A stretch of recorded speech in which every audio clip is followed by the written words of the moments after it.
થોડી વાર રહ્યો તો હું એને એમ કે લોહી સાફ કરી દે, હું એને રોટલી બનાવીને જમાડતી કે. પણ આ તો સાક્ષાત કોણ હતું? ઠાકોરજી હતા. યોગક્ષેમની જવાબદારી મારી એવું લખ્યું હતું ને.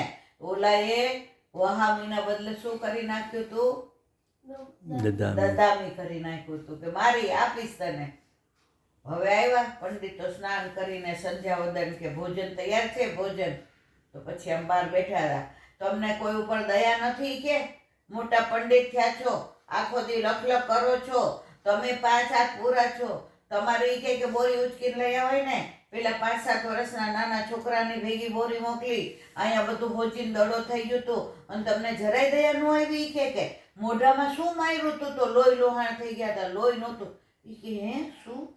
મેં તો કોઈ બોરી મોકલી નથી, મેં તો કોઈ ઘઉં મોકલ્યા નથી, મારી પાસે ક્યાં દ્રવ્ય છે?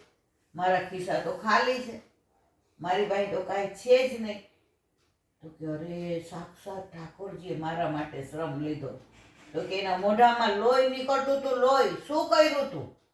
તરત સમજી ગયા જગન્નાથ પંડિત કે મેં એમના મુખમાંથી નીકળેલી વાણીને મારીને કે આ શબ્દ ન જોઈએ, આ શબ્દ જોઈએ. ખ્યાલ આવ્યો?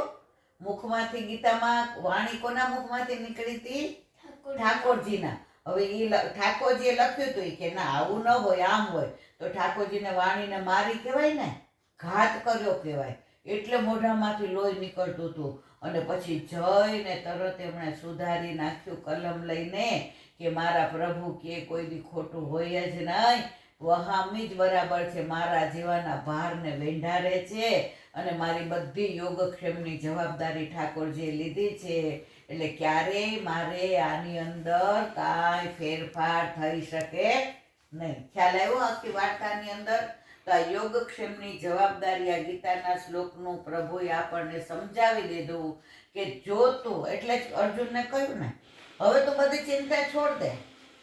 ઓલા યુદ્ધની અંદર સામસામા હવે એ કે તું બધી ચિંતા છોડ દે, ફક્ત સર્વ ધર્માન પરિત્યજ્ય મામેકમ શરણમ વ્રજ અહંત્વા સર્વ પાપેભ્યો મોક્ષયિષ્યામિ મા શુચ. તારે હવે તારી ચિંતા કરવાની જરૂર નહીં. હવે તારી ચિંતા કરવા, જો આપણા ઘરમાં ઠાકોરજી બિરાજે છે એમ કરના, તો આપણે જરાય ચિંતા કરીએ છીએ? આપણે શું કરીએ છીએ? પ્રભુ સર્વ સમર્થો હિ તત નિશ્ચિતા વ્રજેત. આપણા ઠાકોરજી આપણું યોગક્ષેમ કરે છે, આપણે ચિંતા કરવાની જરૂર નથી. પછી આજ બાબાએ એક વાક્ય બહુ સરસ કીધું, આ હૃદય એટલો આનંદ આવ્યો. એ કે આપણે જે પણ કરીએ છીએ ને એ બધું ઠાકોરજી જુએ છે. શું કરે છે? ઠાકોરજી જુએ. અને એના સાક્ષી રાખ્યા છે એને. હવે આજે તે કાંઈ તોફાન કર્યું હોય અને દીદી તને હેરાન કરતી હોય, પછી તું એમ કે ના દો, પછી હવે તમારા બેમાં સાક્ષી હોય એ અમે માનીએ ને. હવે ત્યાં માનો કે રમેશ કામ કરતો હોય અને અમે રમેશને કહીએ કે સાચું બોલ, સગુને માર્યું તું આરાધે, તો એને શું કહેવાય? સાક્ષી. તો એ તરત શું કે બા દીદીએ માર્યું તું આરાધ્યને, કે ના કે, તો સાક્ષી કોણ થયું? રમેશ થયો ને. તો એને જેવું જોયું એવું બયાન કર્યું ને. તો ઠાકોરજીએ સાક્ષી રાખ્યા છે 14. કેટલા? 14. એ આપણે જે પણ કરીએ ને એનું ધ્યાન રાખે. આજે તું ખોટું બોલ્યો, પેલા 14 સાક્ષી ઠાકોરજીને કે આ ઈલાબેને આજે આ પાપ કર્યું, ખાલી સત્સંગ કરે ને સારું બોલે છે, બાકી ઈલાબેન તો આવા છો. ઠાકોરજી કે હે?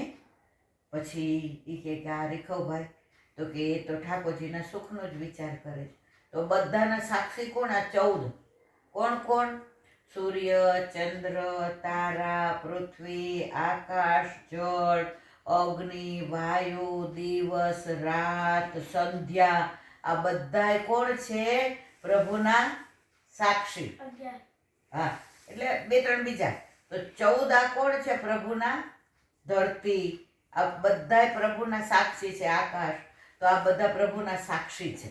હવે એ પ્રભુને બધું કહે કે જો આ ખોટું બોલે છે, આ સાચું બોલે છે, આના બરાબર કર્યું ના કર્યું. તો આપણે ડરવાનું છે કોનાથી? આ સાક્ષીથી. આ સાક્ષી પ્રભુના સાક્ષીના ઉપર પ્રભુને વિશ્વાસ હોય તો આ 14 સાક્ષી ઠાકોરજીના છે. એટલે આપણે એનાથી ને ચેતતું રહેવાનું કે આપણે જો આજે આ દાખલો છે ને એ તમે નાના અમે હતા ને ત્યારે અમારા પુસ્તકમાં ભણવામાં આવતો હતો. એક ગુરુ હતા, એના 2 શિષ્ય હતા. એને કીધું કે આ ફળ છે ને કોઈ ન જોવે એમ ખાઈ આવો તમે. ફળ એટલે ફ્રૂટ, માનો કે કેરી, મેંગો, આમ. એ કે આટલી મોટી સરસ કેરી છે, એ તમે જાઓ 2 છાના મના ખાઈ આવો, કોઈ નો જાત ખાતું હોય. તો ઓલો જે મોટો શિષ્ય હતો ને એ ખૂણામાં જોઈને જોયું કે અંધારું છે, ક્યાંય લાઇટ નથી, સૂર્યપ્રકાશ આવતો નથી, અહીંયા કોઈ જોતું નથી, અવાજ આવતો નથી, પશુ પક્ષી નથી જોતા, નીચે જીવજંતુ નથી, બહાર કોઈનું. એટલે એણે ખૂણામાં જઈ કેરી ખાઈ અને ગોટલો ને ચોટલું બહાર નાખી દીધો. બીજો શિષ્ય હતો, નાનો સાવ, હમણાં જ આવ્યો હતો. એ વનમાં ગયો તો ચારે બાજુ જુએ, એ કે બીજું કોઈ નથી જોતું પણ ઉપર પ્રભુ તો જુએ જ. પછી જંગલમાં ગયો તો ત્યાં એને એમ થયું કે મને પ્રભુ તો જુએ જ. પછી નદી કિનારે ગયો, તળાવ કિનારે ગયો, પછી અગ્નિ પ્રગટ હતો ત્યાં ગયો, આ 14 સાક્ષી પાસે. તો બધાએ કીધું કે ભાઈ અહીંયા તો પ્રભુ છે. અત્યારે આપણે કહીએ કે અહીંયા ઠાકોરજી છે, કણ કણમાં છે ઠાકોરજી, ક્યાંય નથી એમ નથી. પ્રહલાદજીને કેટલો વિશ્વાસ. હિરણ્યકશિપુએ કહ્યું કે આ થાંભલામાં તારો પ્રભુ છે, એ કે આ છે. તો નીકળ્યા ને ઠાકોરજી, થાંભલામાંથી પ્રગટ થયા ને. તો ઓલા પાછા આવ્યા, તો ઓલા મોટાને પૂછ્યું, એ કે ખાઈ લીધું ફળ? એ કે આ હું તો એક અંધારે એક ખૂણામાં ગયો ને કોઈ નહોતું, મેં ખાઈ લીધું. ઓલો કે મને કોઈ એવી જગ્યા જ ન મળી. તો ઓલો જે મોટો શિષ્ય હતો કરીને હસવા માંડ્યો. એ કે ક્યાંય તને એવી જગ્યા ન મળી ડોબા. એ કે મને તો અહીંથી નીકળ્યો એટલે આપણા ઓલા રૂમ છે ને તે રહેવાનો ઠાકોરજીએ કુટિયા આપી છે, આ વલ્લભે. એ કે આપણે ગુરુદેવે એ કુટિયાની અંદર અંધારે ખૂણામાં કોઈ નહોતું, ત્યાં હું ખાઈ આવ્યો. તો તને એવી જગ્યા ન મળી કે? એ કે ત્યાં પ્રભુ તો જોતા હોય ને. તો કે વનમાં જવાય? એ કે ક્યાંય જોતા હતા, જંગલમાં, નદી કિનારે, સરોવર કિનારે, તળાવની પાળે, બધે ઠાકોરજી જોતા હતા. ત્યારે ગુરુદેવે કહ્યું કે તું 1 નંબરે પાસ, અને ઓલાને કે હજી તાર ભણવાની જરૂર છે. એટલે ઠાકોરજી બધું જ જુએ છે. ખ્યાલ આવ્યો તને? અને આ 14 સાક્ષીઓ રાખ્યા છે ઠાકોરજીએ. તો આ બધા જેના વચનામૃતના નાના નાના પ્રસંગો. હવે આપણે શેનું કરવાનું છે? યમનાષ્ટકનું. બરાબર?